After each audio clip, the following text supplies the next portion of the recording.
Hello everyone.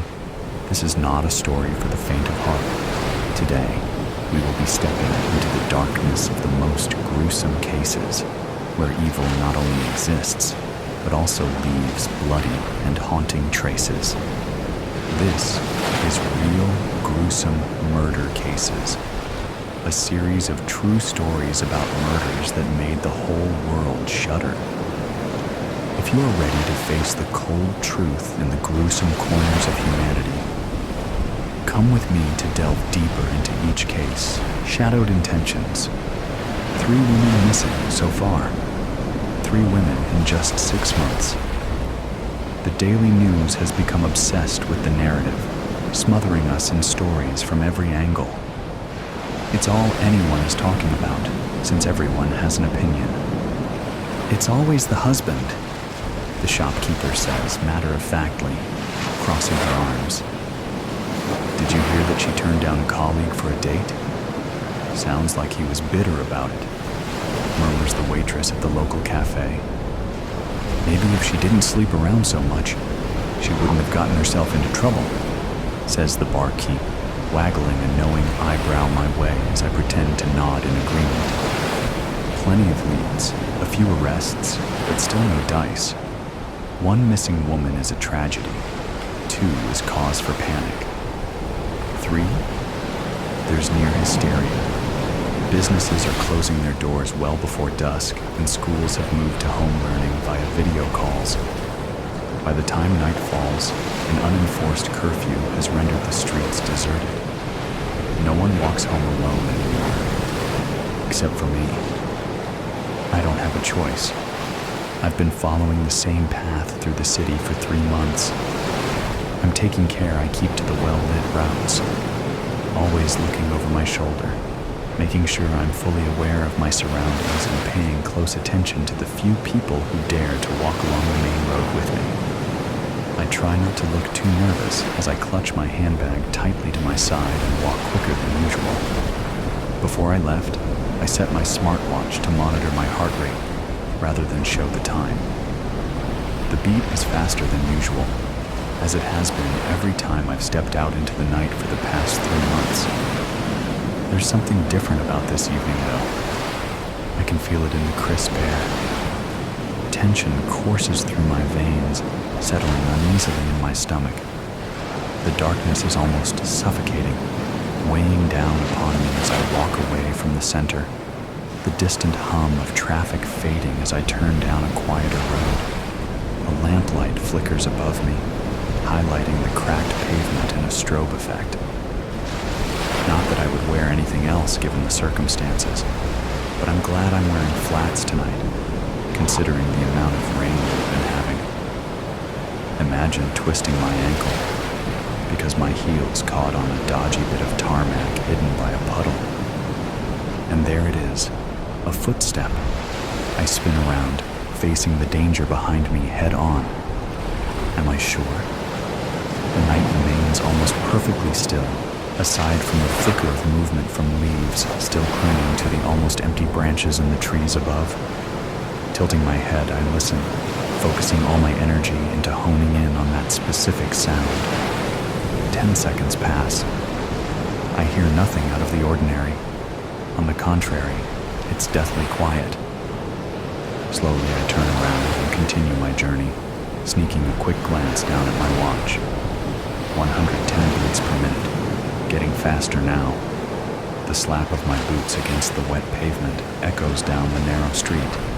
The only sound aside from my hot breath escaping my lips, forming plumes of smoke as I pick up the pace towards my destination. So close, but yet miles away somehow. Shadows claw at my heels, casting alien shapes that don't appear to be from this plane. The endless walls of the brick terraces on either side of me reach long into the sky and beyond, leaving nowhere for me to go but ahead or back the way I came. My head snaps up. This time, I'm sure. I hear him. The unmistakable sound of footsteps, rhythmic and deliberate. I reckon he's about 10 meters behind me, far enough that I could outrun him for the moment. I'm confident in that. quicken my pace, shivering from a potent mix of cold and adrenaline. Everything hinges on my next few decisions, and I fight to keep my wits about me. The metal gates of Terrier's Park loom tall to my left, and I follow where the path splits into the yawning gateway, away from the streetlights, away from the city, into silence and ink-black shadows. The moonlight illuminates the slick path, the earthy scent of rotting leaves filling the dead air. There's no wind anymore. Maybe it's holding its breath, waiting anxiously to see how things pan out for me. As my mysterious companion and I distance ourselves from society, his footsteps close the gap between us. Finally, I'm aware of my heart pounding against my chest, the beat thundering in my ears. My eyes, wide and wild, flit down to my watch. The numbers are as high as I've ever seen them. It's interesting how difficult it is to distinguish excitement from fear, don't you think? In fact, in a lot of ways they are remarkably similar. Both can heighten your awareness and focus. Senses sharpen, energy surges, thrill and threat merge and blur. My heart rate is the same when I experience both emotions, as if they're interchangeable. He's closing in.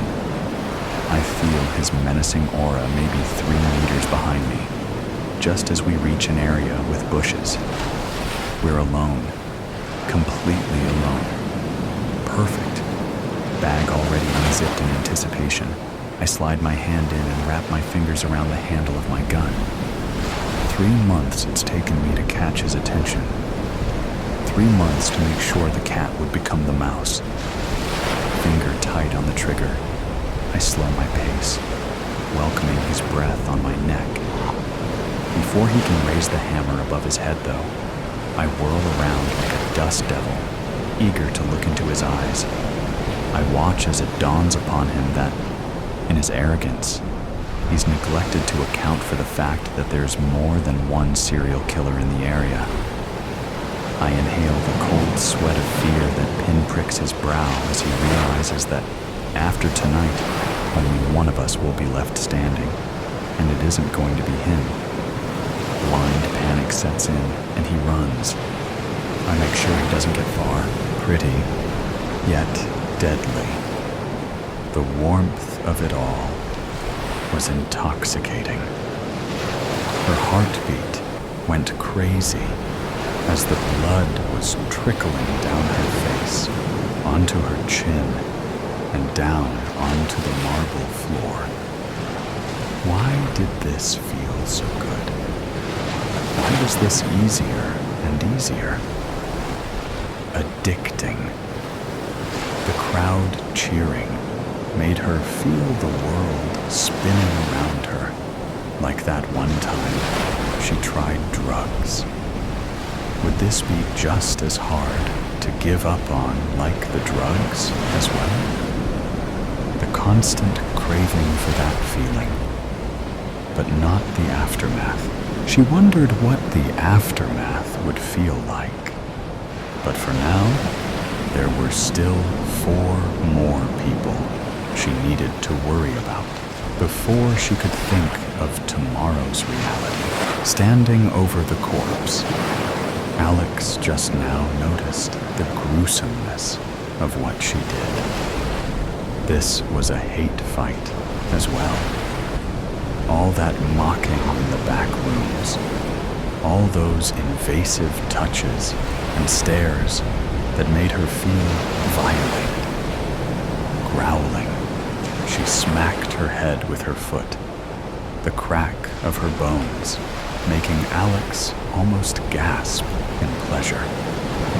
She was dead, and this was her punishment.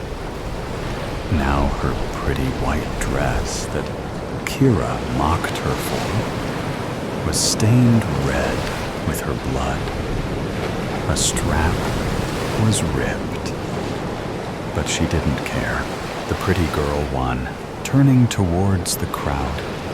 Her eyes were sparkling with adrenaline, euphoria taking over her as she smiled bright, and bowed before skipping off the stage. This wasn't the contest she signed up for, but it was the contest she was going to win, no matter what. "Good job, sunshine," Damien muttered as she passed by him, smirking. "Thank you, kind sir. See you in the finals." With a wink, she passed him. She knew he was going to win the next fight, so that made the two of them. Going back to her changing room, people were already waiting for her, ready to clean her up, prep her hair, and change her dress. But the blood was going to stay untouched, just like any other small wounds. It was their medal to go in the next round. Alex wasn't used to any of this, especially this type of medals that showed their passing. Usually, it would be a pin or some tacky golden star. This was nothing she prepared herself for, and from the introduction, no one was specifically prepared for it. If they had the luck in their life to get in any physical altercation and win, that was a plus. It all started with some pretty faces, nice bodies, and preppy clothes. But this was so much more now that she was so deep into it, as she left herself in the hands of the people in the room to take off her clothes and take care of her. She couldn't help but wonder how she came this far, how she started to enjoy that gruesome stage that was now bathed in blood, the lights all over them, the masked crowd enjoying every second of it. 2 hours ago, there were 20 people. Now there were only 3. Her long red dress with a slit down from her thigh, down, low cut, both back and the front, was long gone.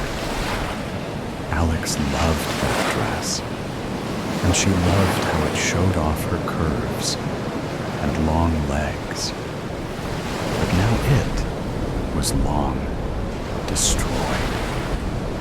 Glancing over to the side of the room, on a rack, there laid all her torn-up dresses that she wore since all started. Whoever won was going to have their battle clothes sold. A token of this contest. The money going towards the winner. The thought of people buying ripped up and bloodied clothes made her wonder why people would spend money on such things. But she soon realized why all those dresses were now tied to a battle, to a crime, and success at staying alive, being the hunter, not the prey. A token from the battles, and a piece of the contest itself.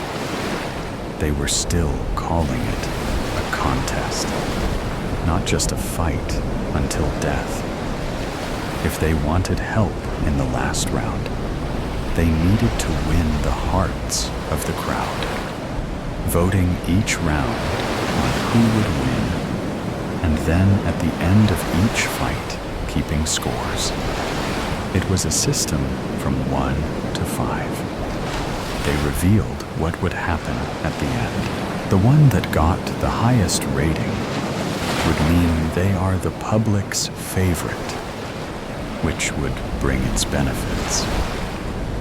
Not sure of what that meant. They knew it must be something good, so they needed to put on their best face, even as they killed brutally. Some of them sadly forgot this was a contest in the end, and the votes counted, so Bruce ignored it. He thought only of the end goal, killing everyone in order to survive. The crowd wanted foreplay. They wanted dirty fights, but with fair chances. The girls never fought against the boys, not until the finale round.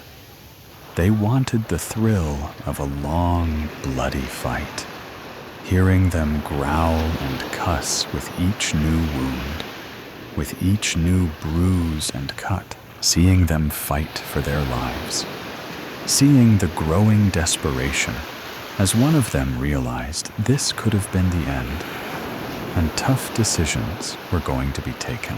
Bruce wasn't aware of it, and snapped the opponent's neck in a matter of seconds. He saw a weak point and took it, finishing it all without giving the crowd what they wanted. The silence after that was morbid. No reaction from anyone, just Bruce in the middle of the scene, arms spread, wanting to challenge the world itself, feeling invulnerable. What he didn't know was that no one liked that, and they were ready to challenge him back. Red buttons lit all over the room. Alex could swear that she saw those red lights flicker inside the crowd's eyes, thirsting for the blood they didn't get. He got one from everyone. If just one person would have given him another score, he could have survived. But those were not the rules. Tied up, every participant still alive was meant to wound him, not fatal, but in an appealing way that would make the crowd tremble in pleasure. That, or they would join his faith. Whoever had the highest score in that round would get the best prop for the next round. Kira won it by being her slutty self, yet she still died. Looking at the dried blood under her nails, the image of her nails dragging down on Kira's face made her shiver. What did she become? From the first round lamb, she now became a cheetah. She was fast and agile, thanks to the years of gymnastic her mom forced her into taking when she was 6. It was now paying off. What would her mother think of seeing her like this? Knowing her little baby killed and killed and killed? Maybe she didn't have to know. All was good. She was alive, and she could be hugged by her mother away. A long, nice bath, washing away all the blood, and together with it, her sins. She would go to church. She would wear her most modest white dress and braid her hair like her mother did ages ago when they would go there. "You are good to go, princess." The woman smiled gently towards her, just like a grandmother. Kind eyes and deep wrinkles next to her eyes, and she would smile. She looked so out of this picture, and yet she was the one that cleaned the blood off and nurtured her wounds.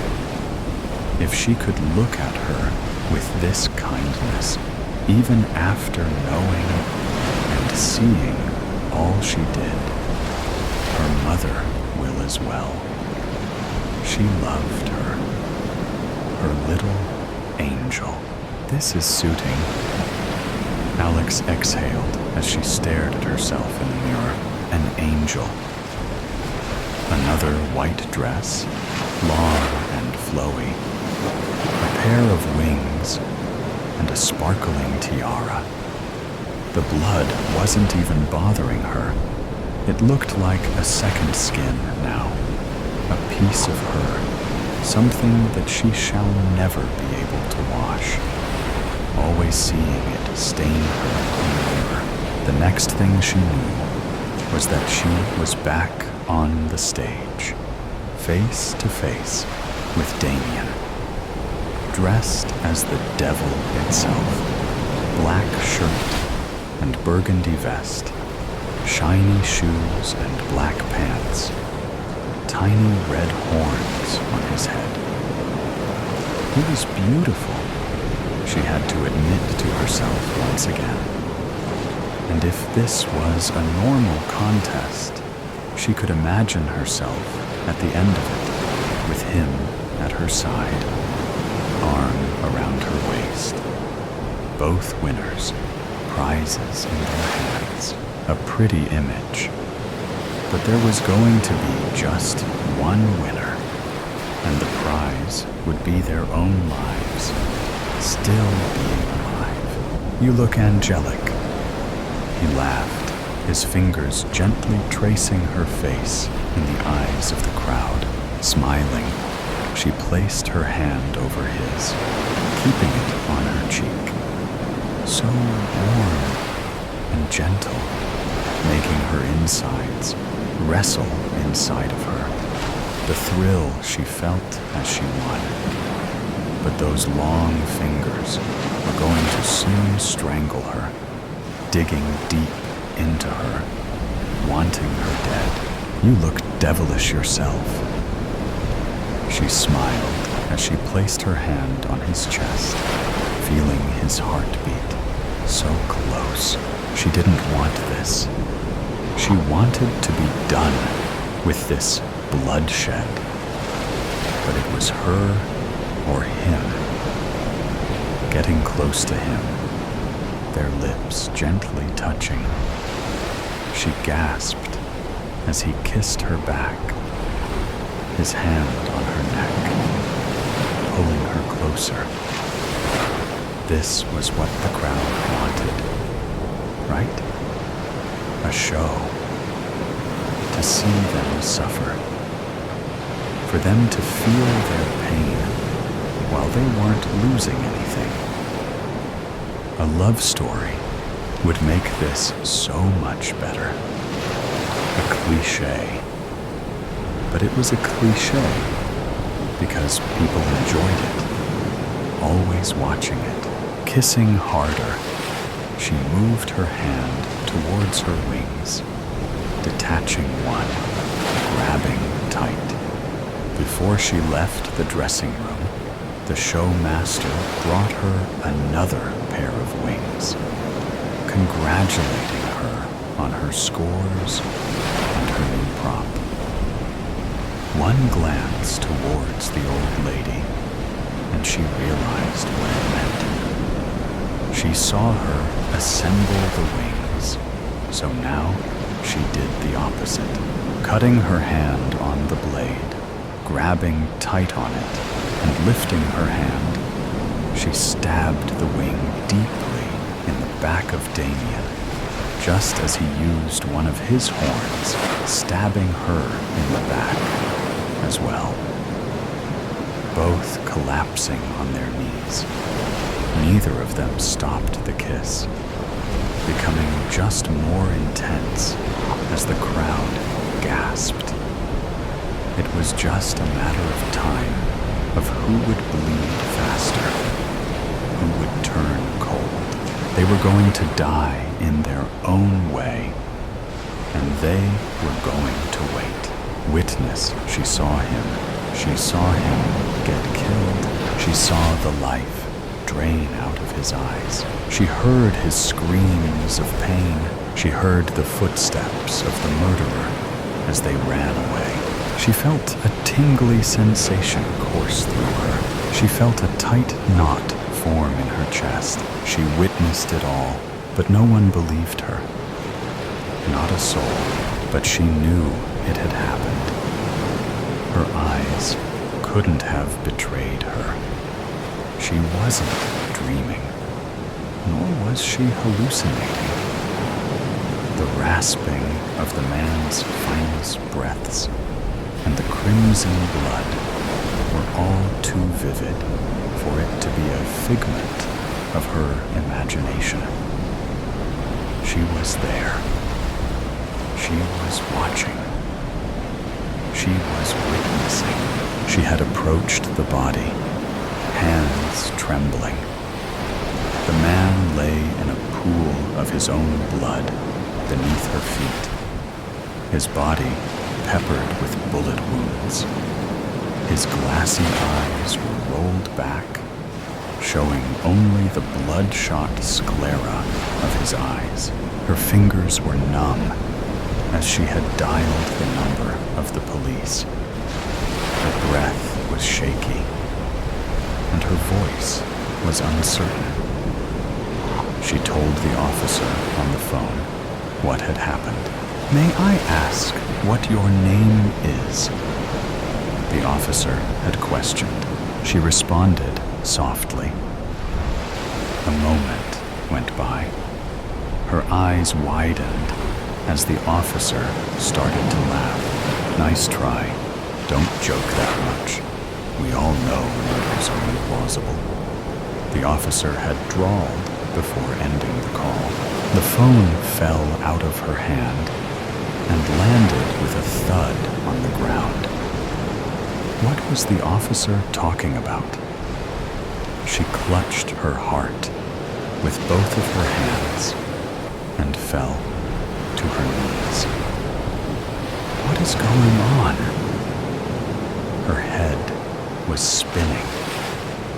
The ground around her started to spin as well. The lifeless body was still in front of her, her clothes and hands now soaked with blood. No. Something was wrong. Something was missing. Why did the officer hang up so abruptly? Why was the officer so ignorant? She stood up and started to walk away from the body. She needed help. She needed to ask someone else. As she turned around, she saw a young man walking by. Her feet dragged her towards him. "Please help! Please help me!" Her cries were loud, and she collapsed onto her knees. The man immediately turned his head. "What's wrong?" he asked, his eyebrows cocked in annoyance. "Please, there has been a murder. Someone has been killed. I saw it all," she begged, her voice desperate and cracking. The man's eyes lingered over her for a moment. He scoffed. "This isn't funny. Joking about death is despicable." He shook his head as he walked away. "Please," she called out weakly, grasping for the man's hand. But it was out of reach, and her hand fell to her side. Tears streamed down her face.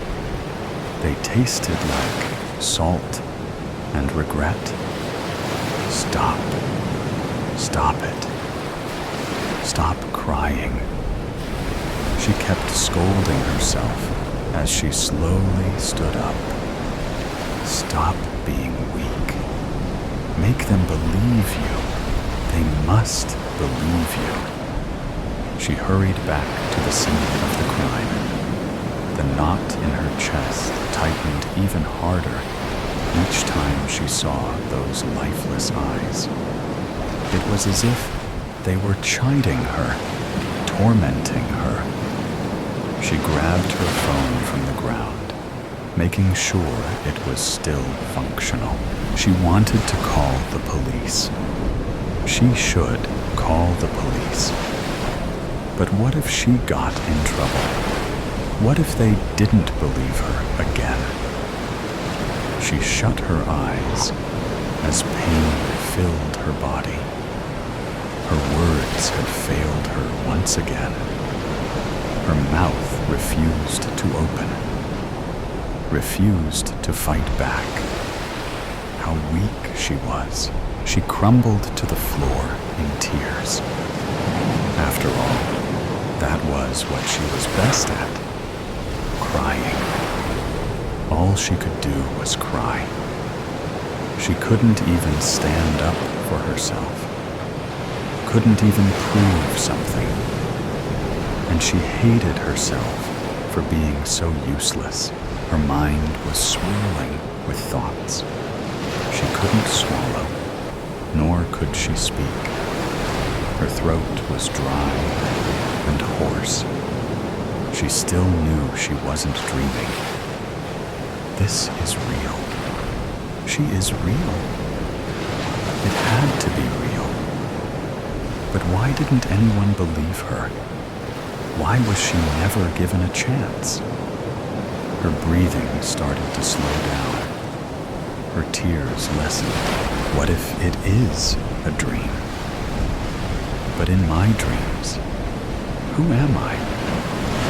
Where am I? Her reality felt distorted and warped. Nothing seemed real. Yet nothing seemed fake. She reached up, trying to grasp something, trying to find something tangible to provide her some certainty. Maybe she was nothing. Nothing at all. Maybe she was as thin as air. No, thinner than air. As unreachable as the heavens. As unbelievable as the gaping chasm of hell. No, she had to stop. No, she knew this was real. She couldn't push the truth away. She still had to face the truth. Truth is something no one can evade. What was wrong with these people?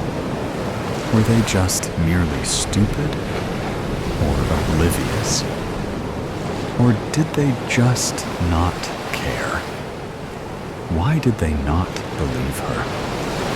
What had she done to make them so against the thought of murder? She had so many questions, but no answers.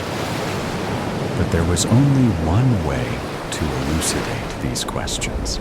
Slowly, she dialed the police again, with trembling, frail, bloodied fingers.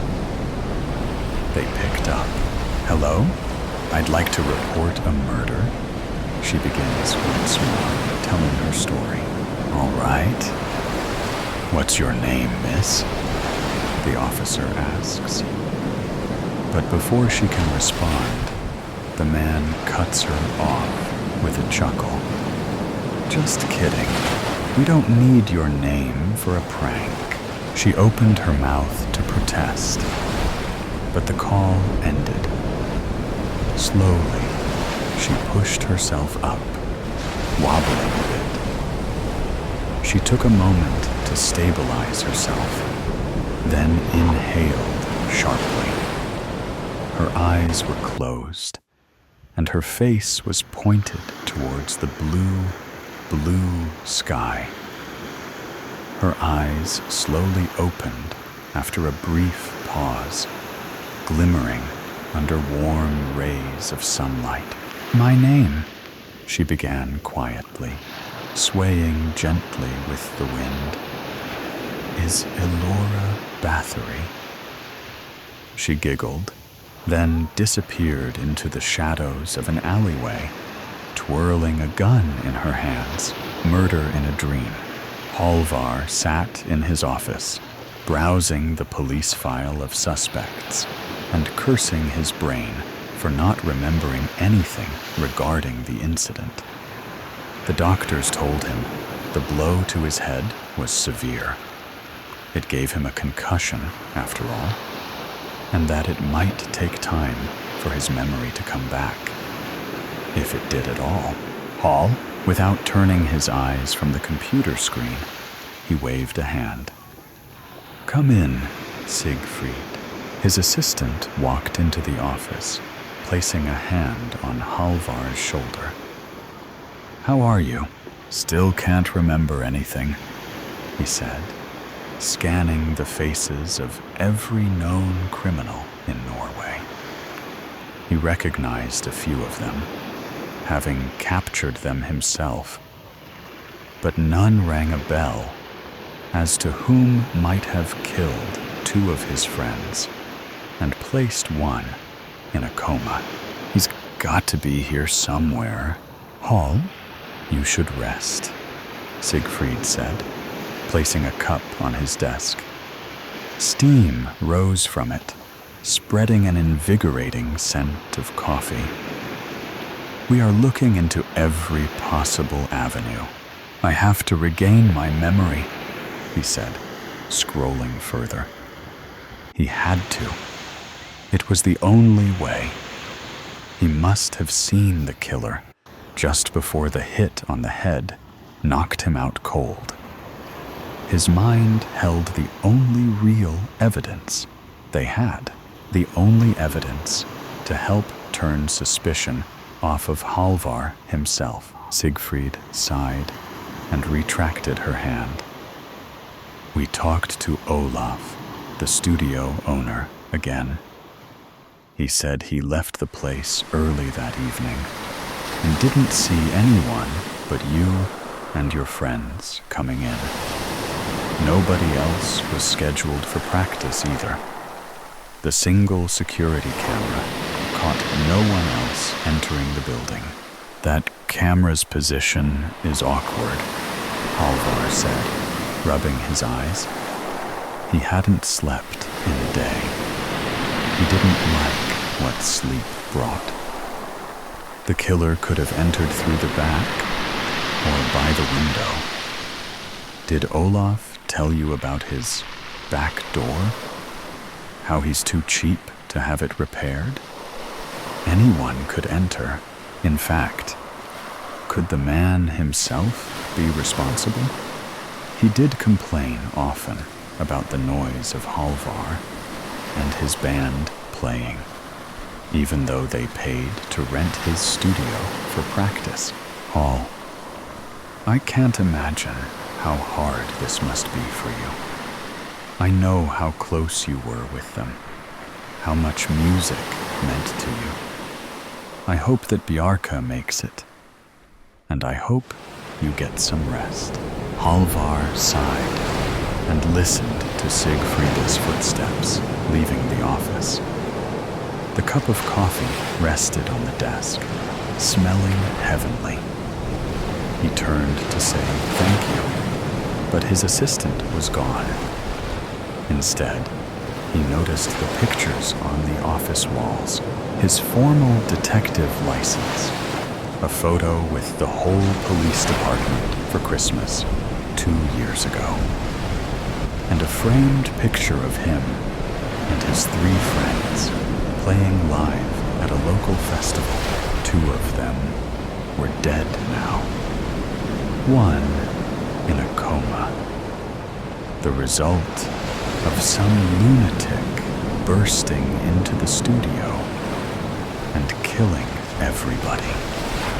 Halvar himself survived by sheer luck, it would seem.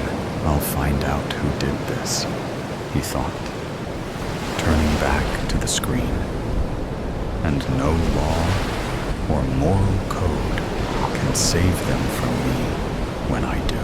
He spent the rest of the night searching through the files, as well as his memory, both seemingly void of the information he sought. Eventually, sleep caught up with Halvar, and with it came the nightmare. Each night since the incident, he had been having roughly the same dream. It was almost as if his mind was trying to tell him through dreams what he couldn't remember consciously. Halvar got to relive the murder of his friends every night for the past 2 weeks. He got to see every bloody detail, but never the killer's face.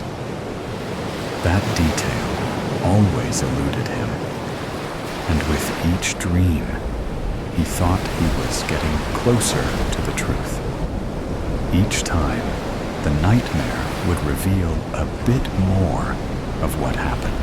That was if his mind wasn't just making everything up out of trauma. In the dream, he was often in the killer's shoes, after all, but he could never see his face. This night, the dream started as usual. Right in the middle of it, and from the point of view of the killer. Halvar saw himself as the murderer, picking up his guitar and crushing his friend's head with it. They were in the middle of practice and were stunned at the sudden outburst of violence by the intruding killer. Before anyone could react, Halvar smashed the heads of all 3 of his band colleagues with his own guitar. Then the dream shifted, where he could see outside from himself. How he got hit on the head, too, by a figure without a face. The prosecutor then ran away, and when Halvar wanted to follow, the figure disappeared into the shadows. Halvar woke up, sweating and breathing heavily. He looked around and noticed he had fallen asleep in his office. The place was dark, no light coming from the hallway. Everyone must have left already. He grabbed a pen and paper and wrote down everything he could remember from the dream, recording every detail. The drawer by his desk was filled with accounts from his dream, and he used them to correlate the event, searching for consistent patterns and hints. As incredible as it seemed, his dreams were the only clues he had. But he couldn't share them with his colleagues. They would never take it seriously. The killer used my guitar, Halvar murmured, comparing tonight's dream with the others. But the last thing I remember was playing on my guitar. Then, nothing. So, whoever did it, I must have trusted them to let them have my guitar. The evidence found at the crime scene clearly pointed at Halvar's guitar as the murder weapon. It had blood and tissue of all 4 of them on its body, all found on one side, suggesting that the killer used it as a club to repeatedly strike at each one. The guitar's body was solid steel and hard plastic, and it cracked under the brutal hits, but did not break apart, surprisingly.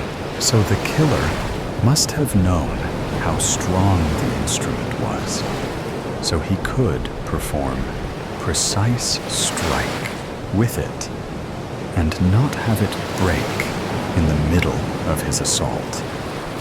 That would create an opening for the others to defend themselves. The only person that Halvar would entrust his instrument to, and who would know so much about it, other than his band friends, was Olaf himself, the studio owner. Halvar even once took lessons from the man, who showed him a few tricks on the guitar from his heyday as a roadie. It wasn't rational to to think that Biarka would take the guitar, kill the other two, attempt to kill Halvar, and then knock himself out. How would he do that? And it was just as absurd to think that Halvar himself did it, as was the unspoken suspicion. How would he swing the guitar at himself, knocking himself out with it? The angles didn't match, but the blood and the concussion did. Somebody else must have been present there that night, and the more Halvar thought about it, the more he suspected Olaf. The studio was his. He had access to the camera. The band knew and trusted him. He did complain about the noise, but was that reason enough to attempt a quadruple homicide? Or was there something else? A form of jealousy against Halvar and the band? Olaf did say that he never had a chance to be in a band, but that it was his greatest wish. Halvar checked the clock. It was something past 3 a.m. He considered, looking at the photo of him and his friends. Then he left his office. Olaf's house was next to his studio. It was part of the same building complex, just on the other side, so the owner had privacy, as well as quick access to the place. Halvar sat in his car, parked outside the man's house. There was a light turned on inside. Olaf was the one that found us, Halvar thought. He came into the studio and called the police. In the report, the man said he had heard shouts and how the music suddenly stopped.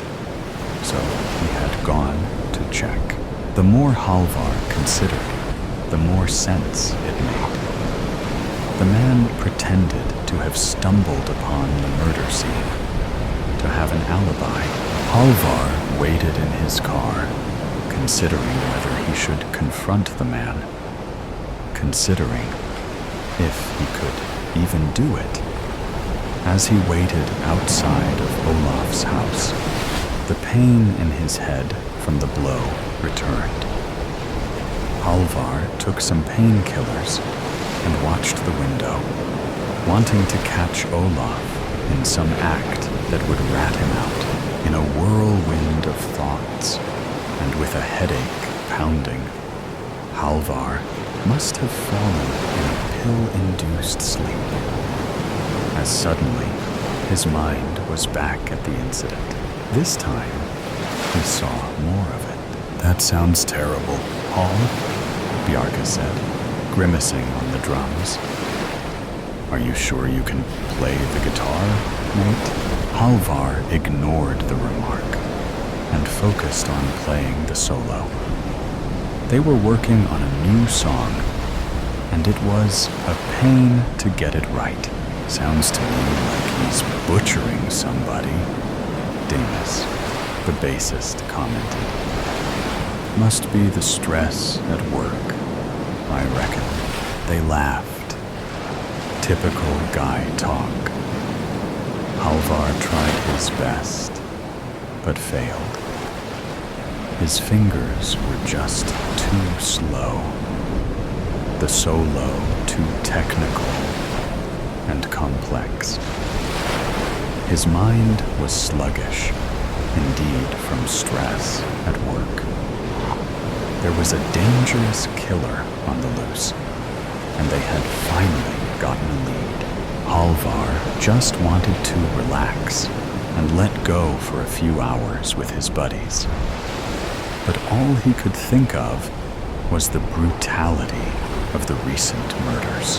Hey, we're going to get something to eat, Biarka said. You want something, Hal? No, Halvar said. I'm good. He just wanted to get the damn solo right. All right then, Biarka said. But don't you try and steal my roles when we come back. They left. Halvar kept practicing. Then, Olaf entered the studio. "Hey, mate," the older man said, wearing his long gray hair and tail. "Sound like you're having some trouble." "Yeah," Halvar said. "I can't do this transition here. It's too fast for me." Halvar showed what he meant by playing the part at half speed. Olaf nodded. "I see. Can I try?" "Sure," Halvar sighed. He handed the man his guitar. "Knock yourself out. I'll knock you out with my veteran skill," the man said, and took the guitar. The dream then changed to Halvar being in the killer's shoes and butchering everybody, until seeing himself in third person again, being hit by some man with no face. Halvar ran after the man, and this time he caught him in a corner. The man had long hair. Halvar jolted awake. He was sitting in his car, parked outside of Olaf's home. The light in the house had turned off. "It's him," he thought, breathing heavily. He did it. Halvar got out of the car and walked to the studio entrance. He had the key, as he and his friends were regulars. It was the little hours of the morning, and there was nobody outside, not even a stray dog.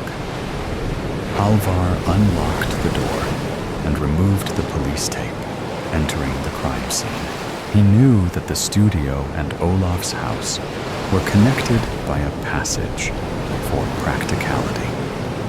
Halvar used the light on his phone to make his way through the dark interior.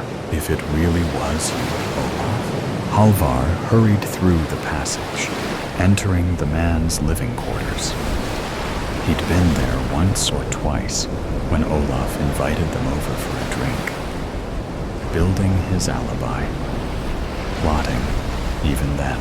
Halvar crossed the living room and climbed the stairs to the man's bedroom. He didn't think of what his plan was. He just wanted to have a look at the man, to see his murderous face. As he came to the bedroom, where he saw the light coming before, Halvar paused. He heard weeping from inside. His heart pounded like a drum, and he burst into the room. Feeling guilt for what he did, the man, lying under the blankets, jumped up in shock. Halvar turned on the light and noticed he had taken out his gun on instinct. Olaf gazed at him with wide eyes, red, as if from crying. "What? Don't deny it! You did it!" Halvar shouted, his hand trembling. "I saw you! It was you!" The man's face was twisted in a mixture of shock and fear. "What are you talking about? I saw you in my dream," Halvar said. "You took my guitar, and..." The man was crying. There were candles placed on his windowsill, alongside pictures of Halvar and his friends. The two that had been killed had a rosary around them. He was grieving? "What's all this?" Halvar asked, pointing at the pictures. "They were my friends too," Olaf said. "Your band reminded me of when I was young." His gaze focused on the gun in Halvar's hands. "You think I did it?" It wasn't a question, but a statement. One in which Halvar wasn't so sure anymore. He looked into the man's eyes and saw sadness underneath all the shock and betrayal. "I can't prove it, Hall," Olaf said, sniffing. "But by God, I'm not the man you should be pointing that gun at." Who then? Halvar shouted. Who did it? Who killed my friends and nearly killed me? He pointed the gun at the man's head. Olaf began weeping. The guitar was in your hands when I found you. Yes, the killer wanted to confuse the forensics by framing one of us. No one else came or left the studio. Hall, what are you saying?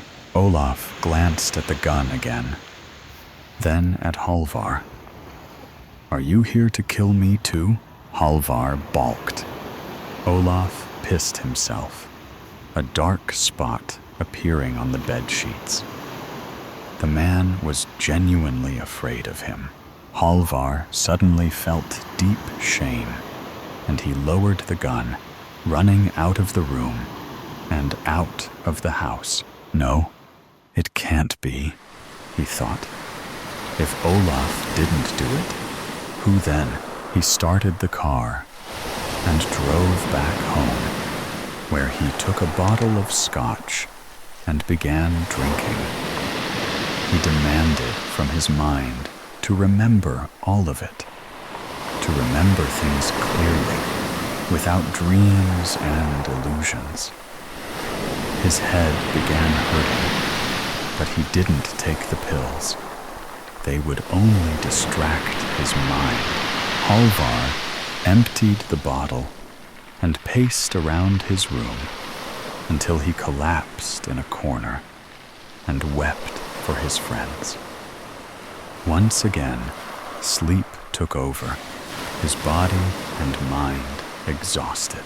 This time, the dream picked off as his friends returned with the food. Where have you been? Halvar asked. They were gone for nearly 2 hours.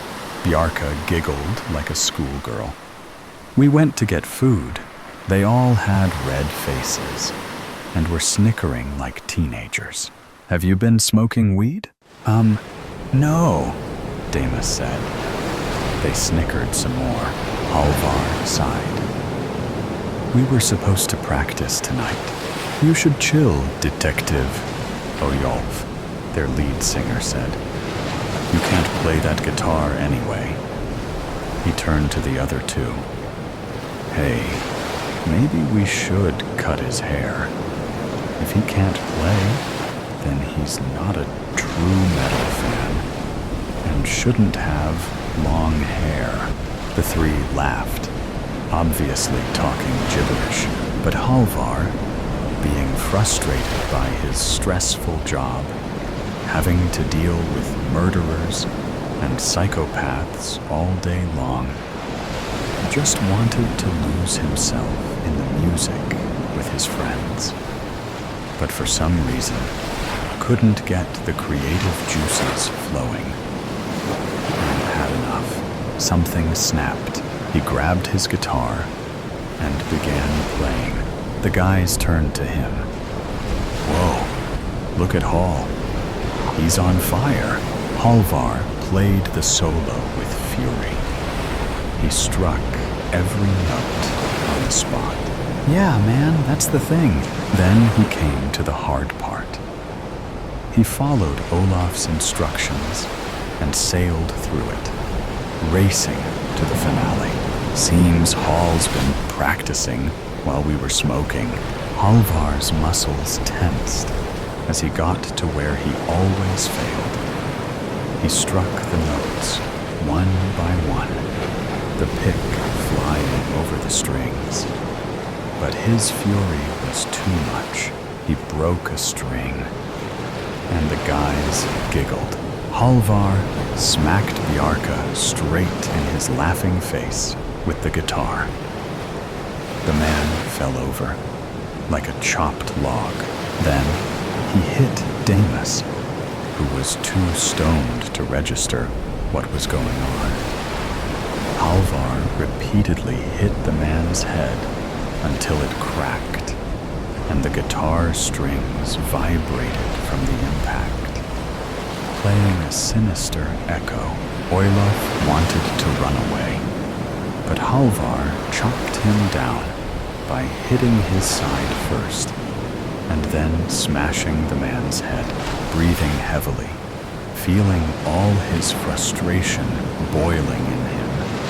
Halvar screamed and headbanged into the guitar's body repeatedly until he collapsed to the floor, unconscious.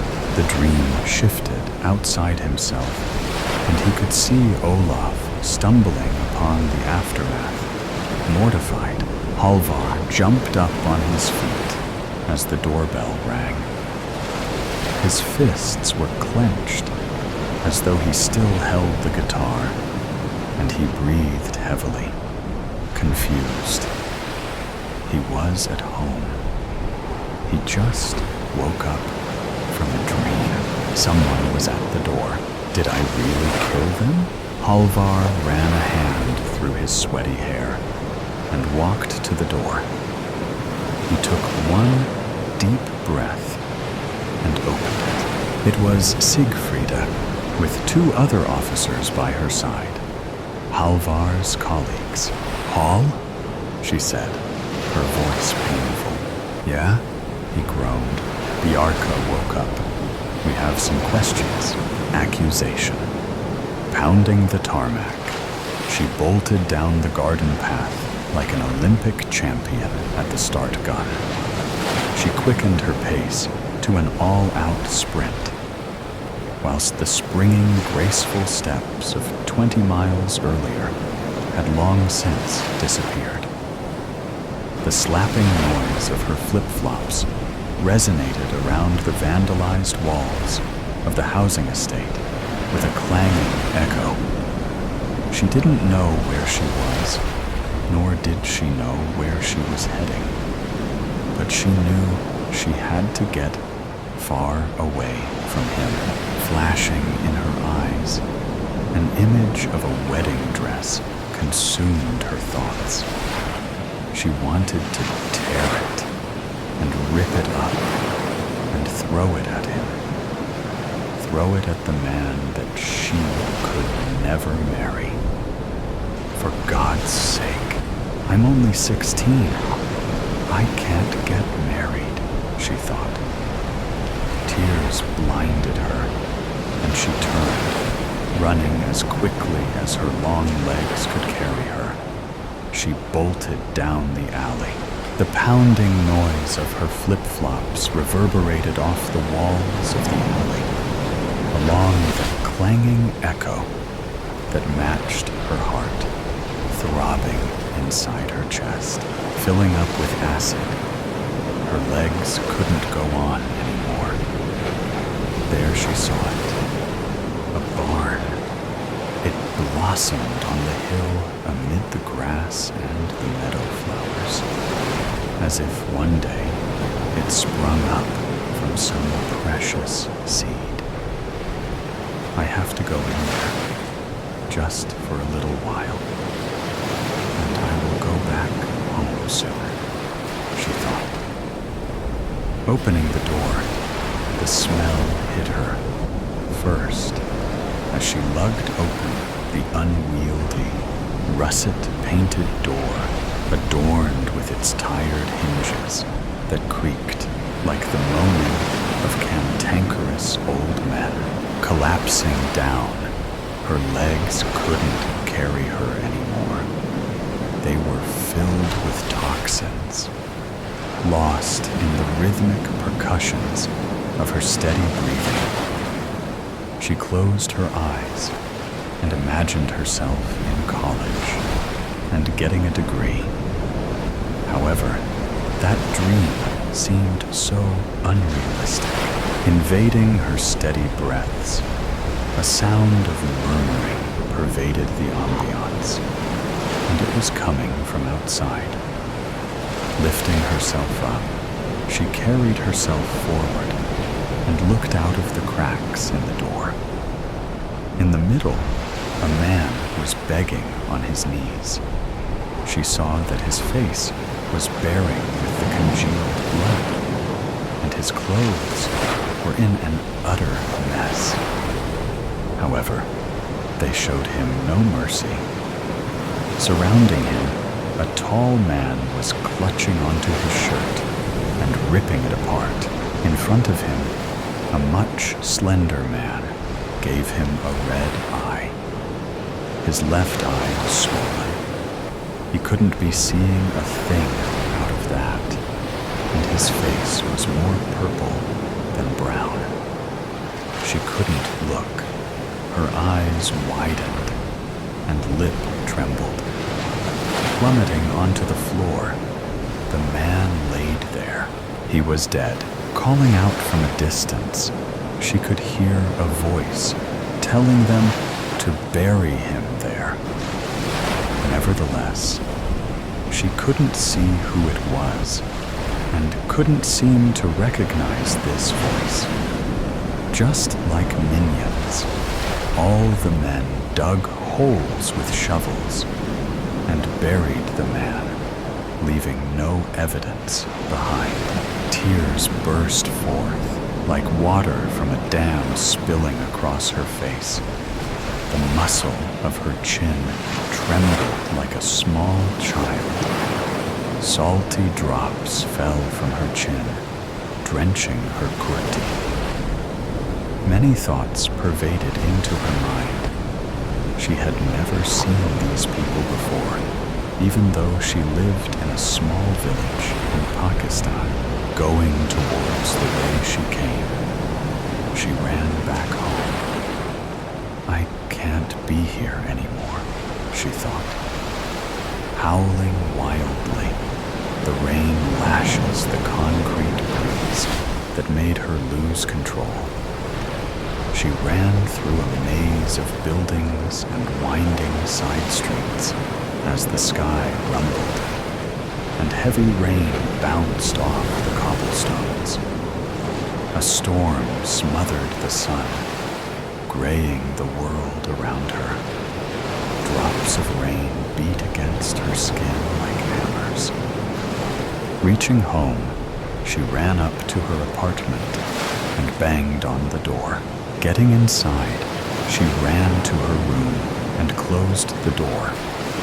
Overpowering all her emotions, the face of the dead man haunted her, playing the story over and over again. She fell asleep and let her thoughts turn all her dreams into nightmares. Waking up in the morning, she turned on the news and waited. There is a kind of waiting that feels like gentle, onshore breezes kissing salty stones. Nevertheless, this is not what she was feeling today. The news finished, and there was nothing about this missing man. How strange, she thought. Months go on, and there is no sign of this man. Befuddlement infiltrated into her mind. Who was this man? And most importantly, why was he dead? After months of waiting, she saw it. Sitting there on the sofa, she saw it on the news. It was exactly the same man that got killed, and apparently he was missing. So they didn't know that he's dead, she thought. Her mouth pursed and slightly loosed. She looked up at the TV, her eyes fixed, as if this was the only thing that mattered in this world. She had to go, running forward. She had to stop. She wheezes as her burning lungs gasp for air. Her legs feel numb and unsteady, painfully sore. Her throat felt dry, so uncomfortably dry. Clothes' long, blonde-brown hair were clinging onto the tarmac, no different than if she runs through a rainstorm. Unable to go on, she stopped running, gasping for air, but she knew she had to go on. At the corner of the road, there lay walls as thick as the medieval castle, and windows almost as mean. There's no flicker of light within, and the thick wooden doors were closed. Going into the police station, she felt a soft panic growing inside of her. The steps she took were just increasing this amount.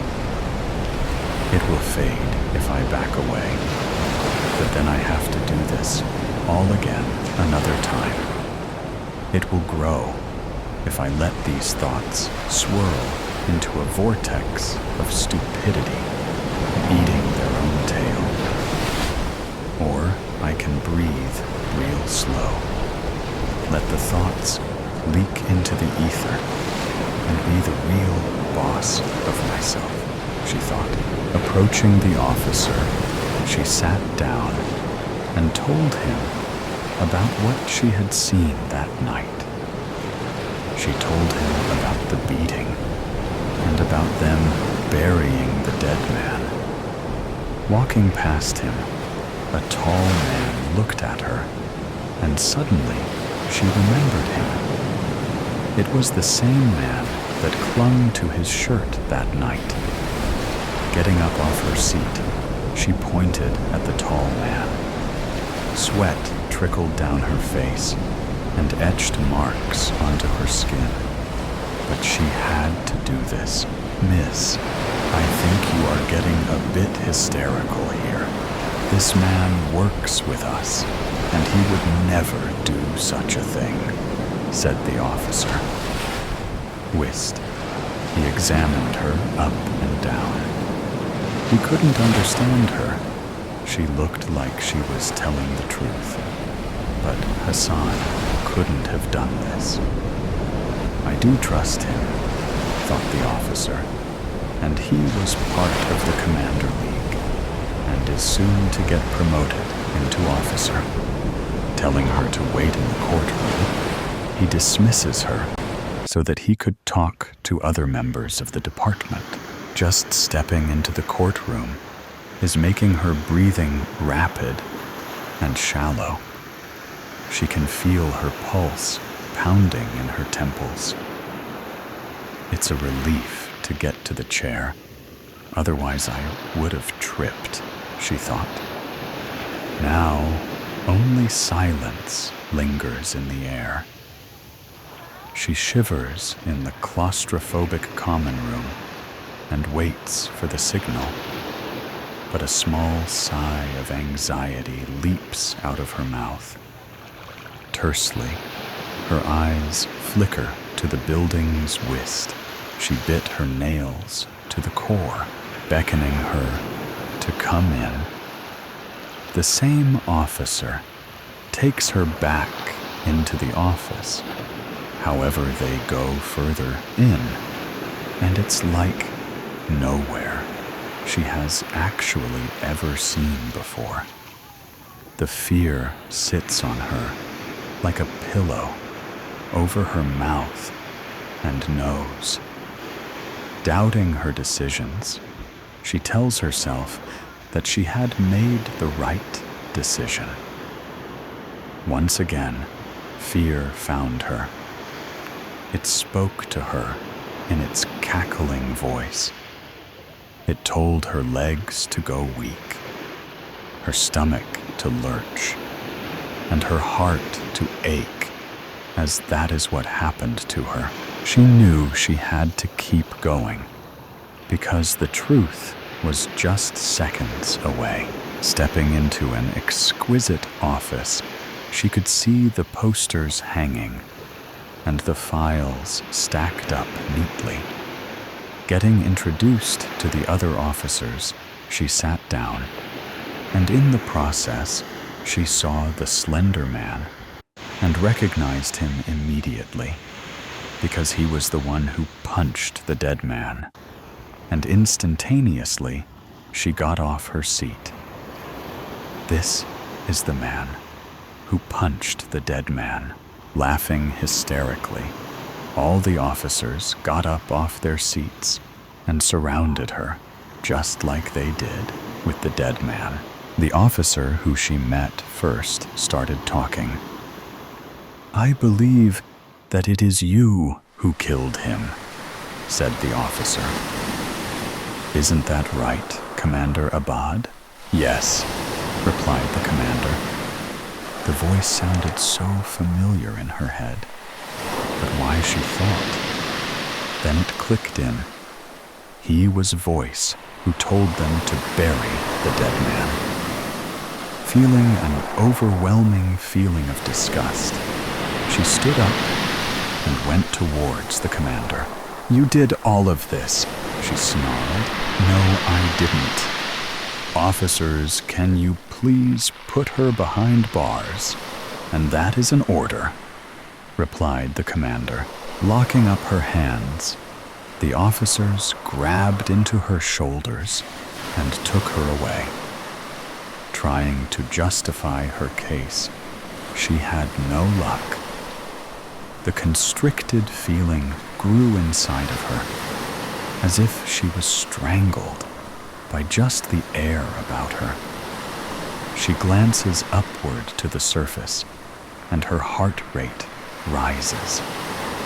The voice of caution whispers softly, not to rise so fast, but it can't break through the scream for unfiltered rays and fresh air. From the moment she saw it, it repulsed her.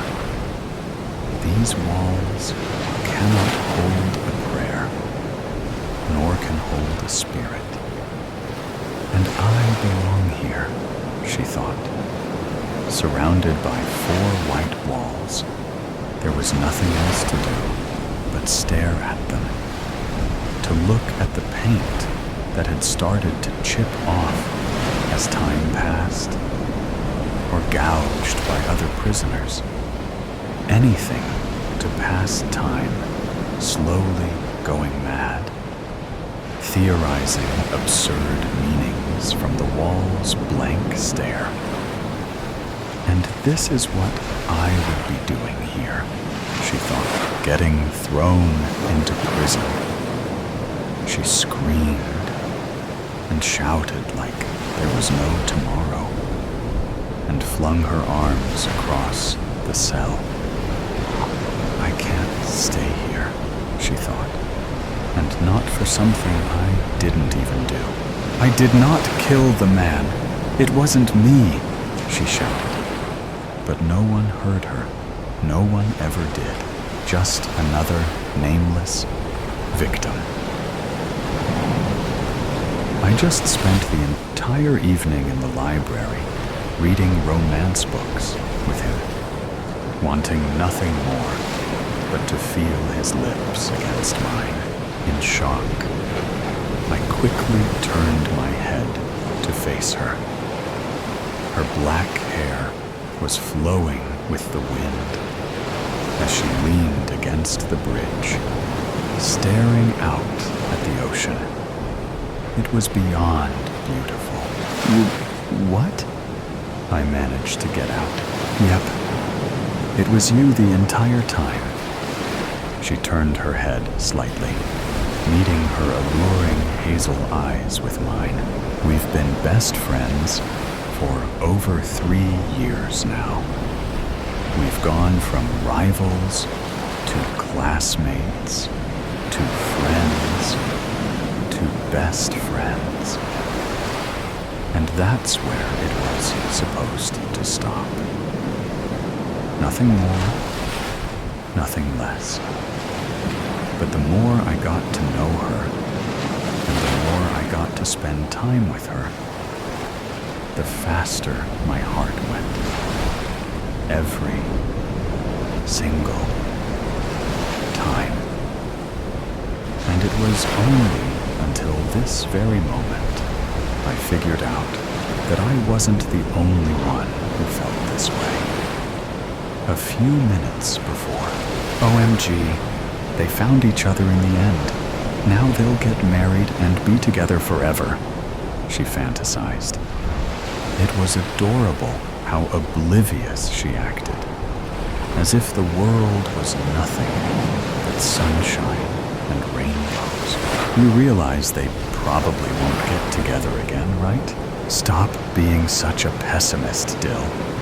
They will figure out, and when they do, they'll be together again, and bam, true love at its best. I laughed. Together, we just spent 4 hours in the library, reading nothing but romance novels.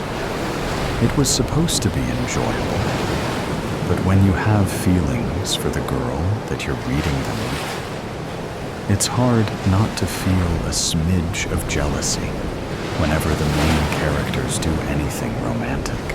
Ugh, I wish I could have the perfect love story. There it was. The wish that made my heart blast into smithereens.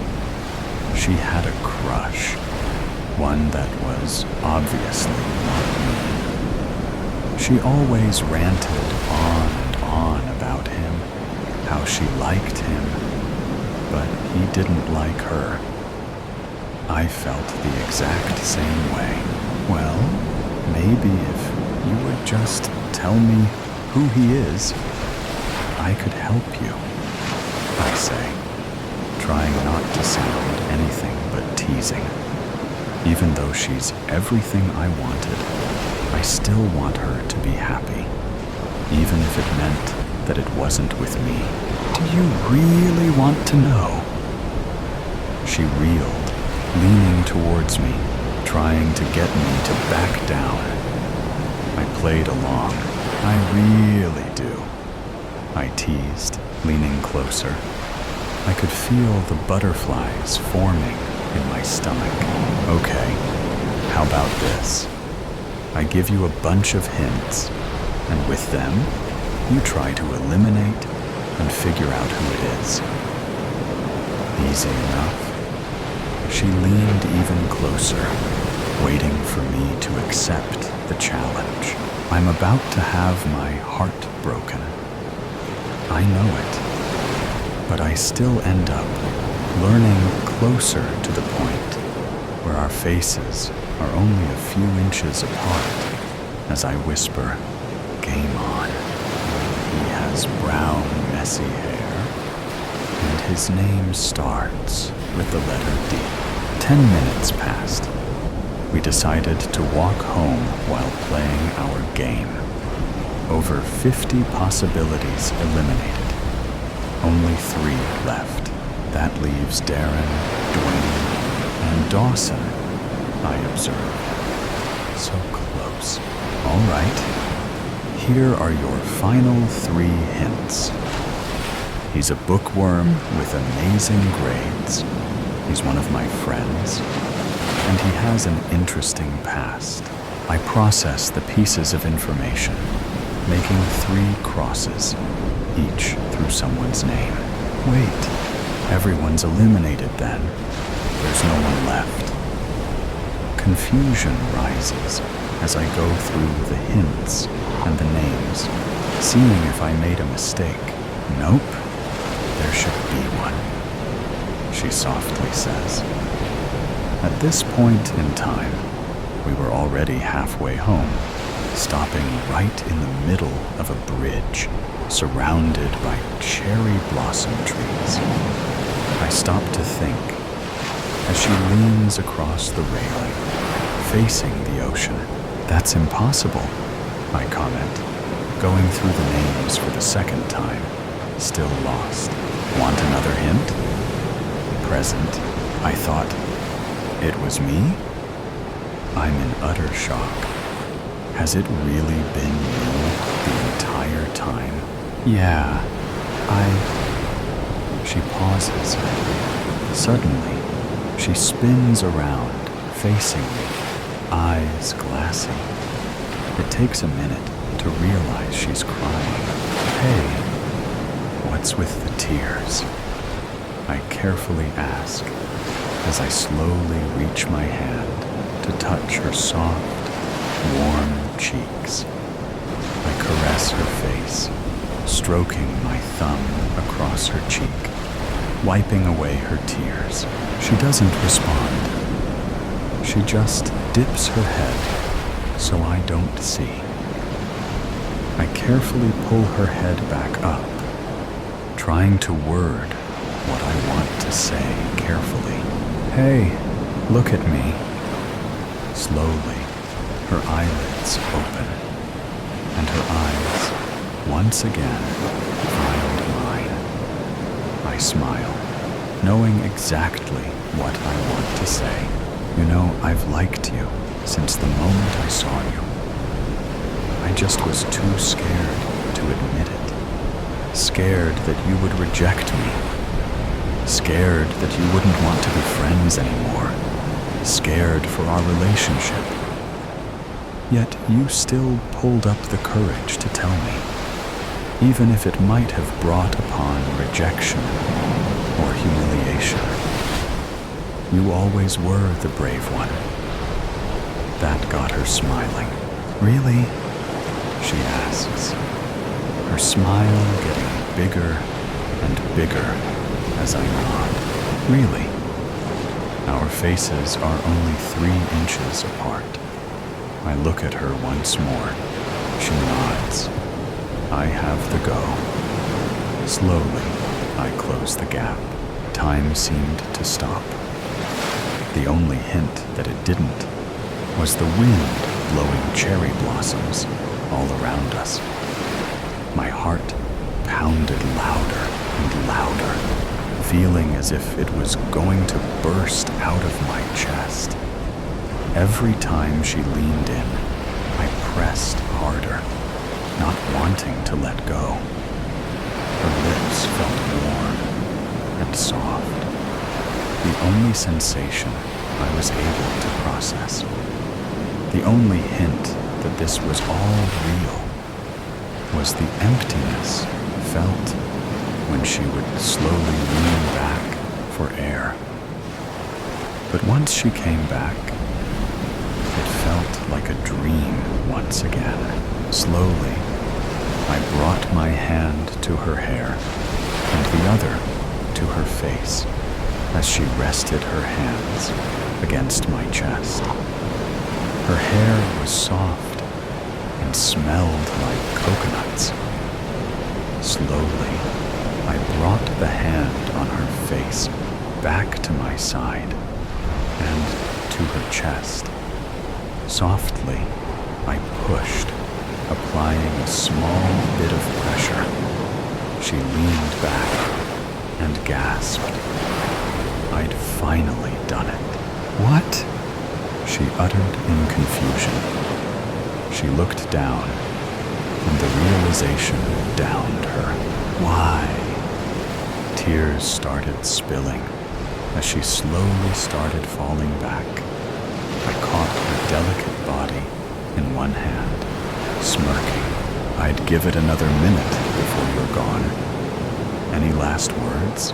My parents are serial killers. Together, they've had over 100 victims. Once they lay their eyes on someone, it's impossible to escape. I was no different. Forced to kill as a child, tortured till I obeyed, became a force of habit as a teenager. I thought you cared. But why?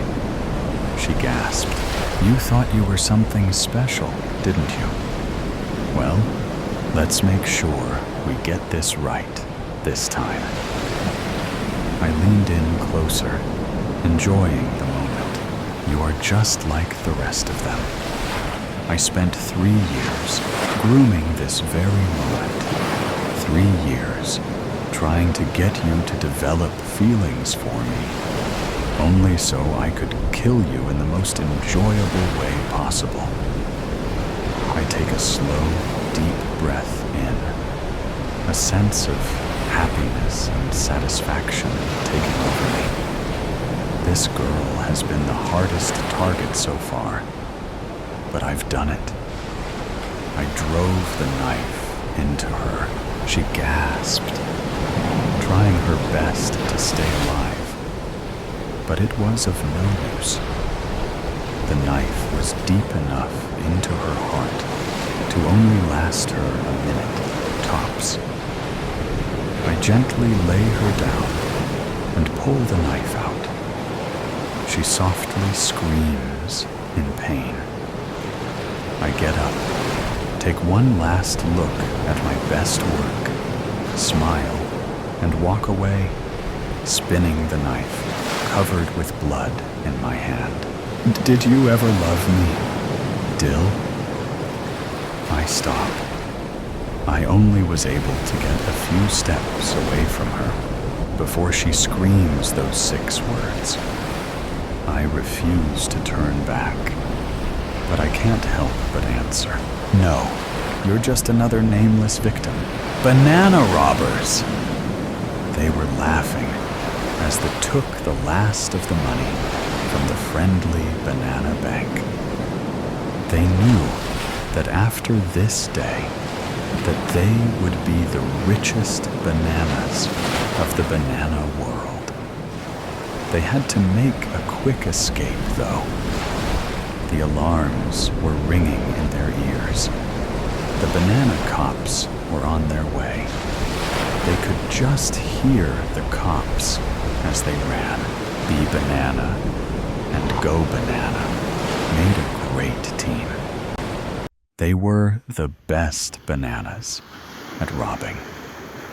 They knew that after they robbed, they would have to split the money and have to pretend that they were innocent. They were also great actors. They knew to be part of the banana stampede after they robbed, so they could pretend like they were there the whole time. The banana stampede took place every day at the banana park. It was the best place to hide after doing something wrong. Everyone at the banana stampede knew how it felt to do something wrong. They were all banana criminals at one point. They all got the wrath of the sacred rule breaking punishment. They all stopped committing crimes after that. Once they reached the banana stampede, they were very hangry, so they killed a fellow banana and ate him. They hid the remains of the fellow banana. They knew that if they got caught, then they would be in huge trouble. They heard the banana cops coming. The cops started asking around if they saw anyone who came from the direction of the friendly banana bank. One of the bananas started crying. She told everyone that Be Banana and Go Banana killed her husband. The cops took them to Banana Court. They finally started court after a long lecture about how you drive banana cars, which was way off topic.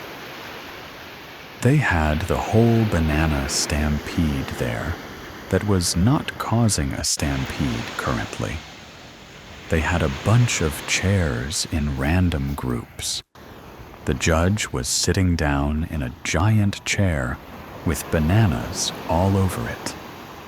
He also had a small desk with a banana volunteer to be the hammer.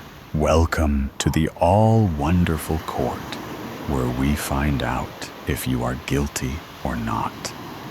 Da Banana Judge told everyone, "Everyone take your seats and be quiet unless I tell you to speak. Today, we have 2 problems. The friendly banana bank has been robbed with not a single trace of money left.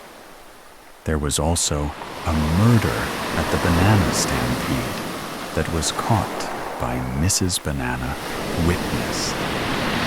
Mrs. Banana, will you tell us what you saw?" Of course, I was talking to him, and all of the sudden, I saw a knife through him.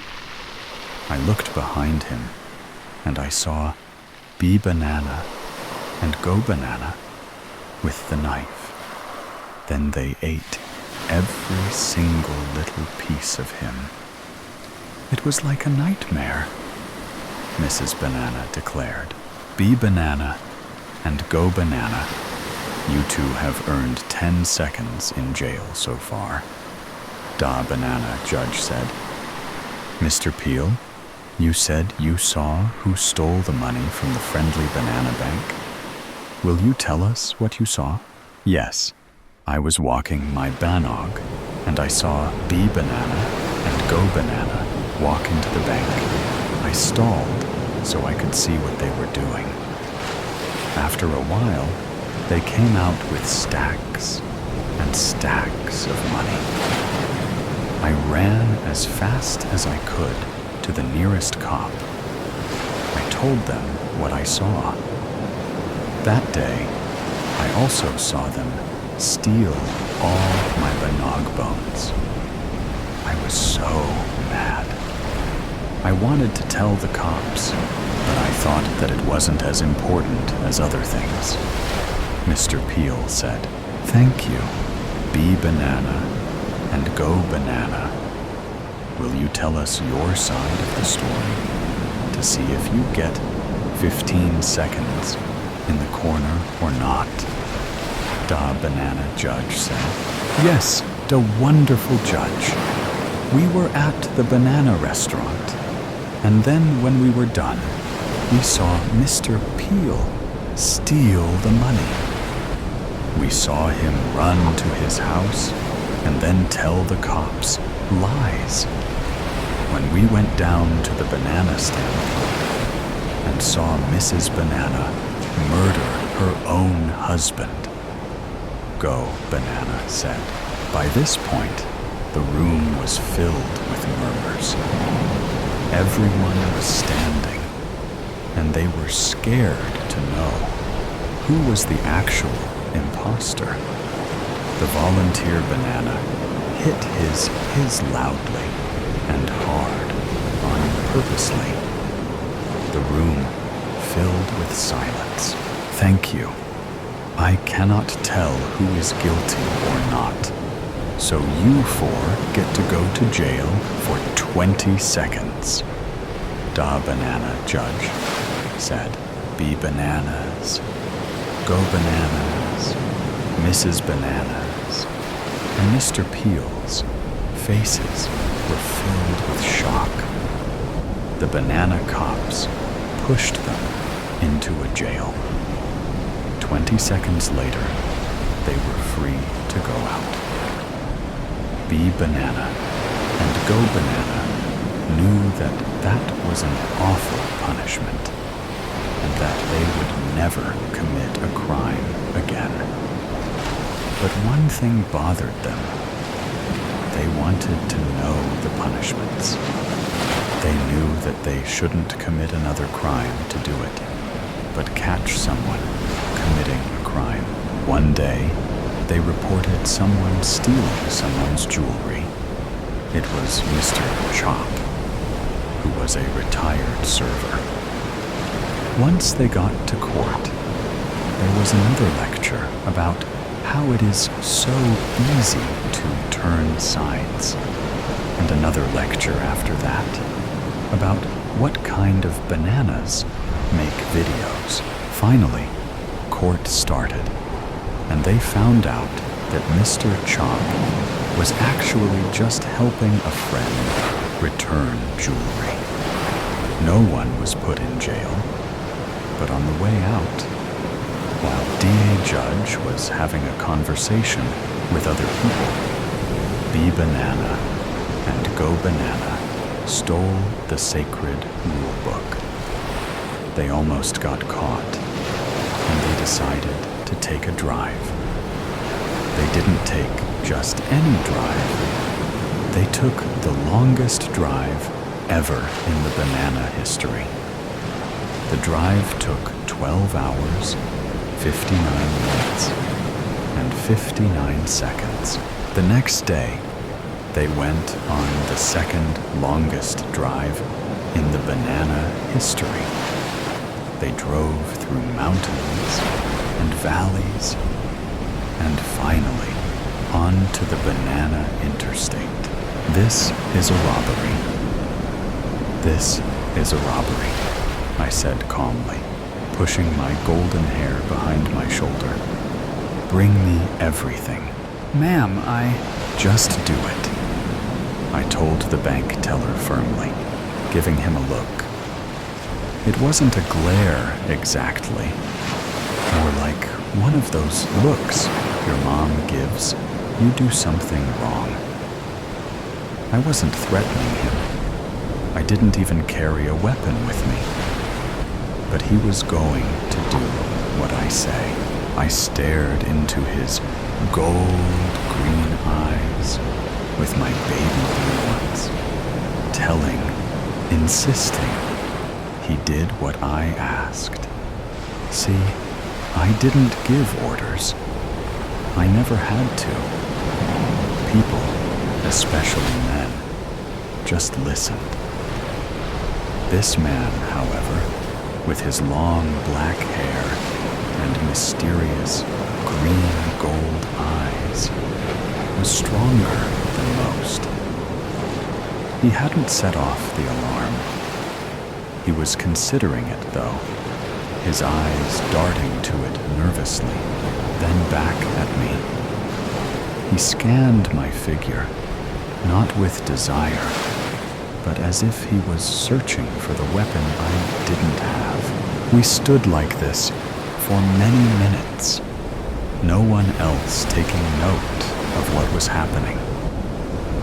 I studied him closely, deciding he was quite handsome. His nose was straight, and he had these beautiful dimple marks in his chinges and cheeks. His long black hair brushed his back, and he was several inches taller than me. Not that I minded. It was actually better this way. Bring me everything, I repeated in a whisper. I urged him on, pushing him quietly with my gaze and stance. I wasn't pushing, but I was confident. No one had resisted me before. Why should I expect it to stop now? Around us, the world continued. Heels clacking against the floor and boots thudding, some heavy, some light. I heard buttons being pressed and a tiny ding of approval as a loan went through. The man didn't move. He looked at me seriously, considering my request. Bring me everything, I repeated in a whisper. His eyes widened slightly, but still he didn't move. I could tell I was close to getting what I wanted. He was almost broken. He dragged a hand through his hair. He knew he should alarm someone. He didn't know if I had a weapon or not, or maybe he did. He glanced around, looking for anyone who might be an accomplice. Several burly, suit-wearing men stood around talking, occasionally glancing at me. Now they had desire in their eyes. I was a respectable woman, with curves in all the right places. I turned my hip slightly, just enough to show myself off. The man thought I was giving a signal, especially when one of the other men took a step towards us. I smiled one last time. Please, I added sweetly. The man left to get what I wanted. Everything. Several people stopped him to ask what he was doing, but all he did was point at me and then continued. One of these people came over to me and asked what I was doing. I told her I wanted everything. She just nodded, blankly, weakling. Soon, I had the whole bank wrapped around my little finger. The man came back, pushing a cart full of money. I peered inside and dug around, making sure they weren't tricking me. I glanced at the man and smiled at him seductively. He smiled back, winking. He was letting me know he wasn't under my control. I raised an eyebrow at him, ignoring the lusty stares the men were giving me. He raised an eyebrow back. I rolled my eyes. "Give me the cart," I said haughtily. No, I gave him a look, one that said, "Don't defy me." The man smirked. "You said you wanted everything." I smirked back. "Then come. Allow me to rob you of your job, your soul, your dignity. Only if I may steal yours." That's when I hear it. The tiny, lilting whisper in my head, urging me to love him, to listen to him. I smiled at him, knowing his secrets. "Come," I whispered. "Come to me." The man smiled and took a step closer, leaving the cart. I didn't care about the cart anymore. All I wanted was him. I swam in his beautiful green gold eyes. I could feel him fall deeper into mine. He tugged at the cart, pulling it with him as he advanced on me. My heart beat eagerly, and I leaned forward. The part of my brain still sane was terrified, knowing what this man could do to me. It excited me. The man was so enticing, with full, soft lips and thick hair I wanted to run my hands through. He scanned my figure again, undressing me with his eyes, no longer looking for weapons. I gave him a sly look, then turned around, leading him outside. I bent over, opening the trunk, and I felt his eyes on me the entire time. Gentlemanlike, he helped me unload the cart, hiding the money in the fake walls. I stuffed several bills in my bra in case he tried to pull something. I got the feeling he would. His voice whispered in my head, just as mine whispered in his.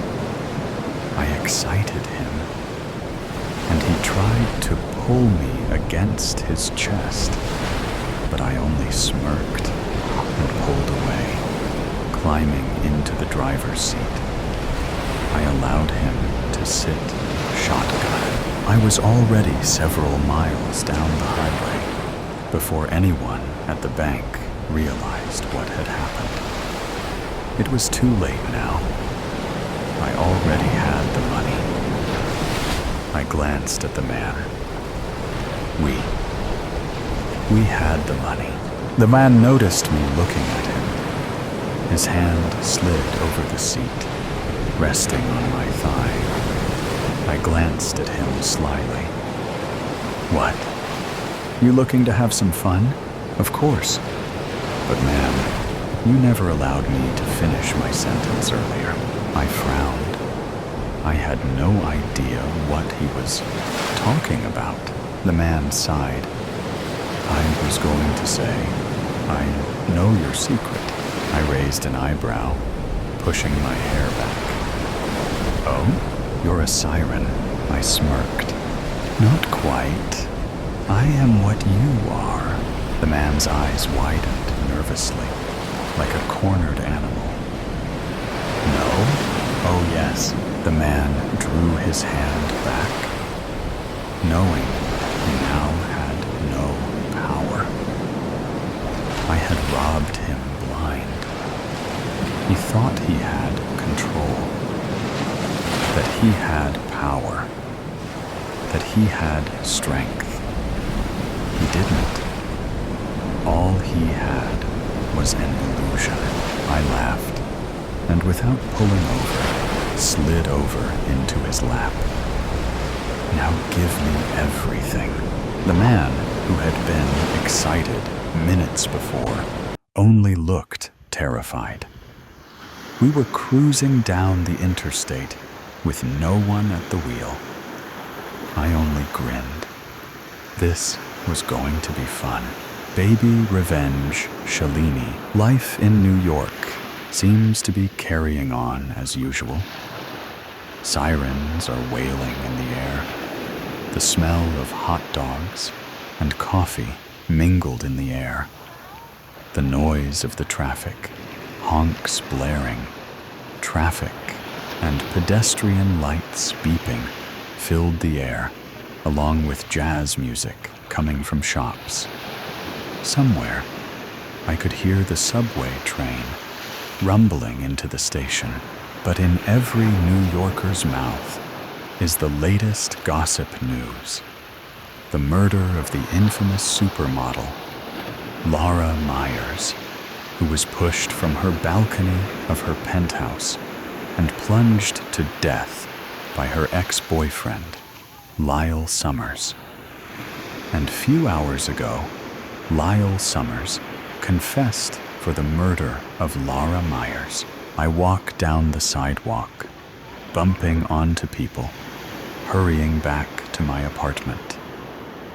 On the way, I stop over at the newsstand.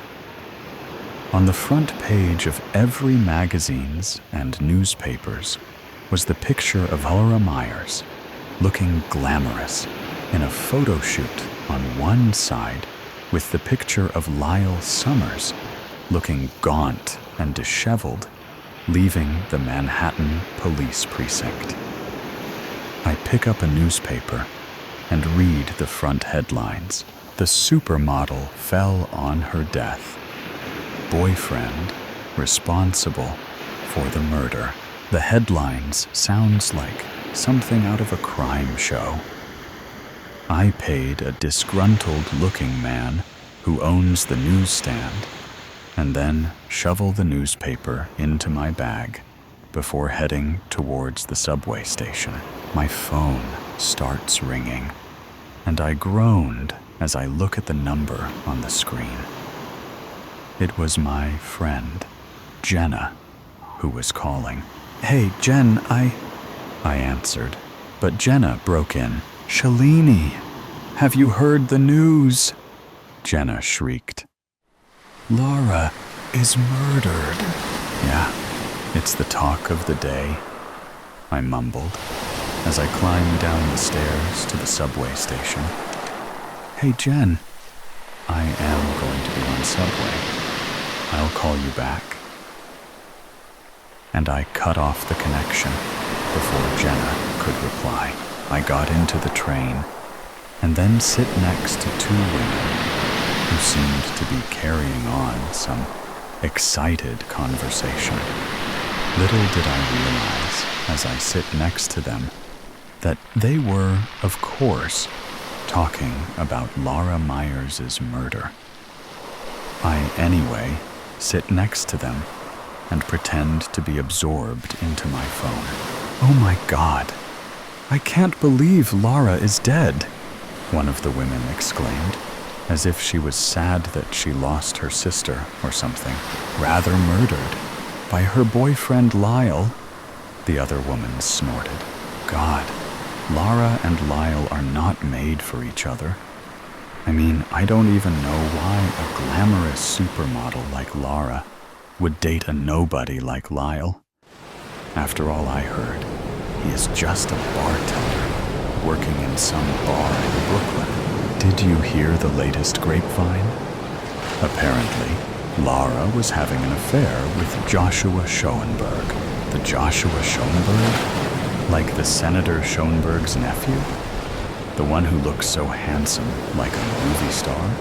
Like Ian Somerhalder?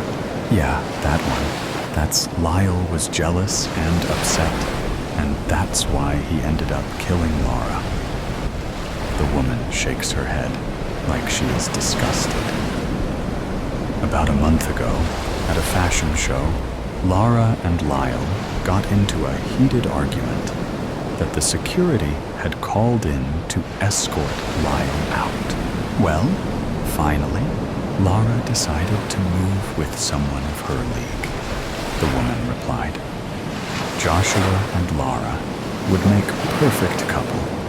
Rather than her and that bartender, I didn't realize that I was gripping my phone so hard that my knuckles were turning white. I had to prevent myself from lashing out at them, but they don't know who I am. To them, I am just a working woman on my way home after a busy day at work.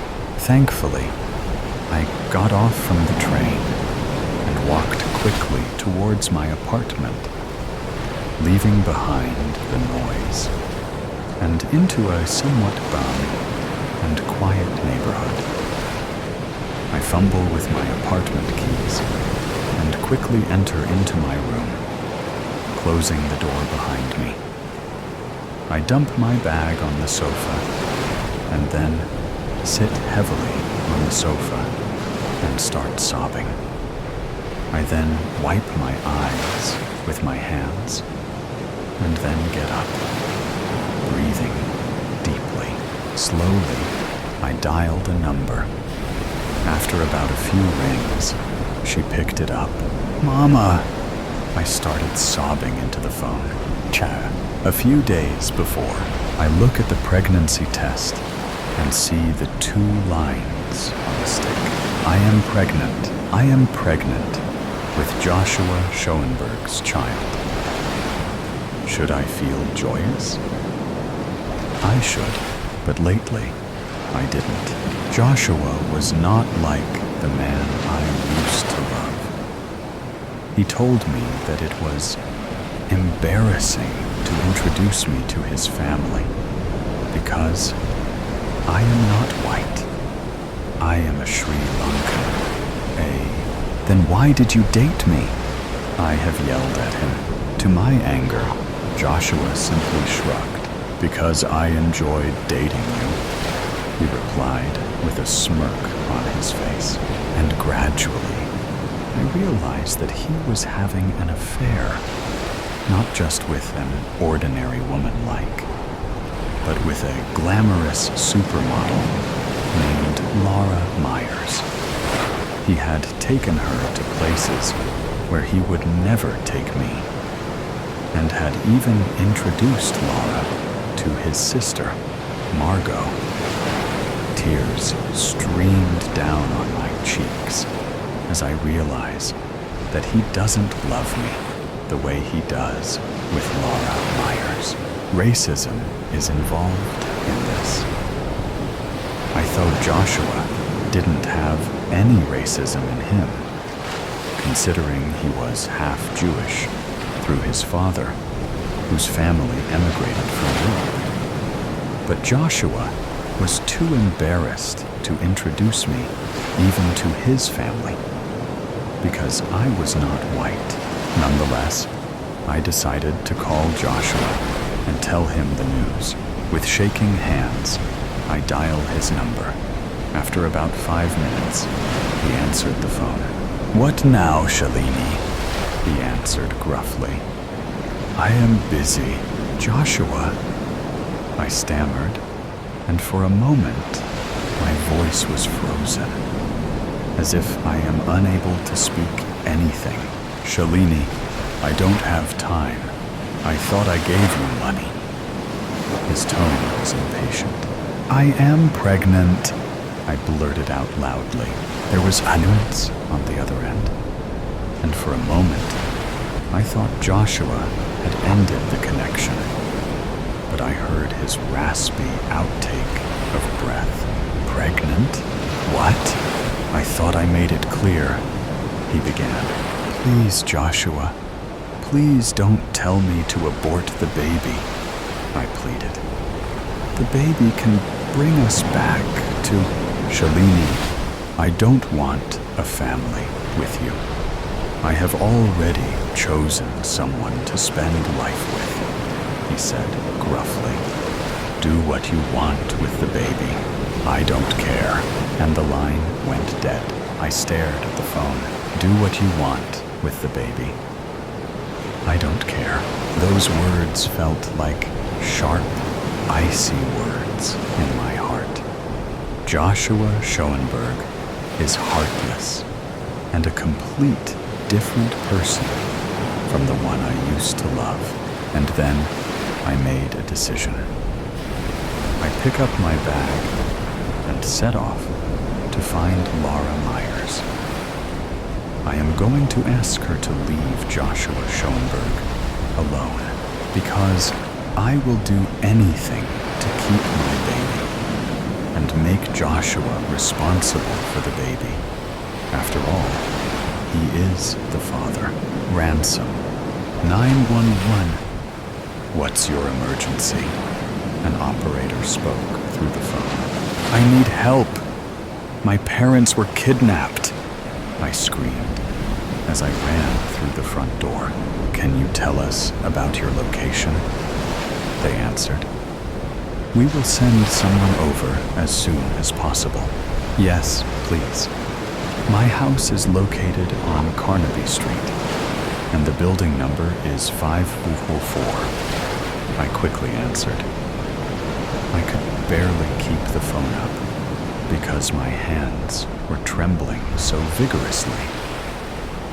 Some people in black masks broke in through my parents' window and kidnapped them. They just escaped now in a white van. I will let the officers know that. They should be close by now, so it'll be okay, the operator said, with a calm, reassuring voice. This helped me calm down a little bit. Before the operator hung up the call, they told me that the officers were here at last, and that they can take it from here, around the corner of my street. 3 cars, flashing red and blue, speeded over. The officers had finally arrived. They parked in front of my house, and all of them got out of their cars almost simultaneously. I ran over to them to tell them about what happened, but they already knew the gist of it. Don't worry, kid. We have sent officers and even called in a helicopter to search for your parents, they told me.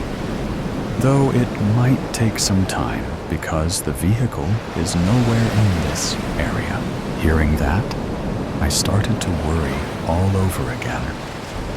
What happens if they can't find them? Will I ever see my parents again? As those scary thoughts ran wild in my head, my phone started to ring again. The caller's name read, "No caller ID." I answered the phone and put it up to my ear. Listen up and listen well, someone spoke. We have your parents with us right now. If you want them to stay alive, you shall do exactly what I tell you. It was them. The same people who kidnapped my parents were now calling me through my phone. I do anything. Just please don't hurt them, I exclaimed. Good, they replied. To save your parents, you will need to pay up a ransom of 10,000. You have a full week. If you don't manage to make enough money, your parents are as good as dead. And one more thing. If you tell anyone about this, we will know. I had no choice but to accept the harsh demand. If I didn't, then my parents were going to be killed. Fine, I'll do. Give me 1 week, I replied to them.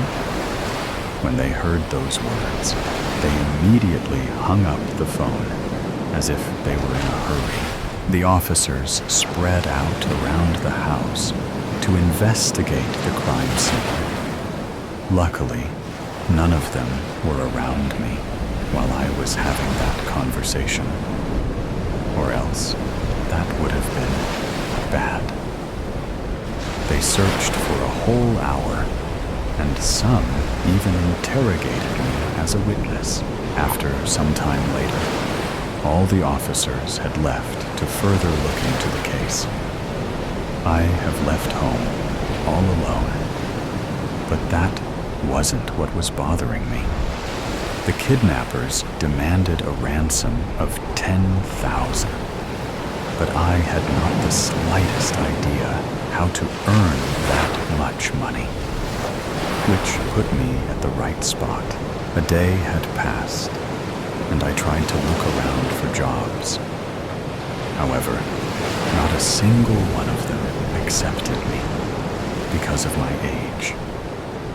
Next, I tried to get my relatives to lend me some money. I couldn't tell them what was going on, so I made up a lie and told them I needed it for educational purposes. Surprisingly, all of them accepted my request and lent me a total of $5,000. I was halfway there. Another 3 days had passed, and now my total was at $7,960. During those 3 days, I created a little cleaning business. I went door to door, asking a stranger if they wanted my services for the low cost of $150. I lived in a pretty rich neighborhood, so not many people refused my offer. Another day went by, and now my total was at $8,100. I had 2 more days to collect all the money.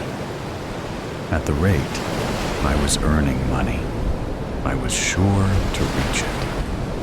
But prosperous days never last. My phone, which was stashed away in my left pocket, started to ring. I pulled it out and felt a jolt of fear rush through my body. The person calling me was a no-caller ID. It was them, for sure.